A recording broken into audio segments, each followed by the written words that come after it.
Subarteziyan quyusunda problem yaranıb, kənd sakinləri susuz qalıb.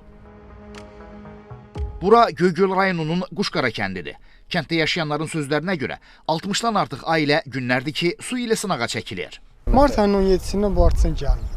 Mart ayının 17-sindən bu günə də hesablayanda bir aya yaxın edir. Tabii 20 gündən ki, çoxdur ki, artçanımız gəlmir. Yəni, əziz günlər olan bayram günü idi, oruçluq bayramı idi. Ümumiyyətlə bizdə su olmuyor. Biz bir vodovod suyu 25 manat. Elə olur 30 manat, yəni gəlməyən vaxtlarında su gətiririk. Burası kənd yeridir, cəmaatın malı var, qoyunu var, toyuğu var, əkini var. Ondan əlavə işlədirik. Kənd yerinin bir dənə məcburuq ki, bu işlərə, bunlarda yoxdursa kənddə elə deyir, yaşama, çıx get. Biz də neçə dəfələrlə şikayət eləmişik. Bunlar daha bizə söz veriblər ki, rayon Bakıya vermişik. Yəni xəbərdarlıq eləmişik, Bakıdan gələcək. Və bu Bakıdan gəlmək nə qədər uzun çəkir? Bu Bakı çox uzaqdırmı? Xaricdən gəlir, hardan gəlir? Sakinlərin iddialarına görə onları narahat edən əsas məsələlərdən biri də subarteziyanın bərpa edilməməsidir.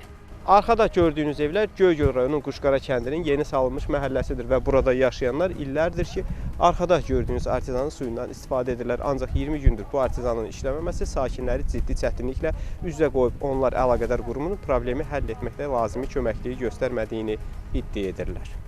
İdarə deyir ki, cəmaatdan pul yığın, motor alaq, motor salaq. Biz də istədilər yığsınlar, amma 500 manatdan artıq yığanmadılar.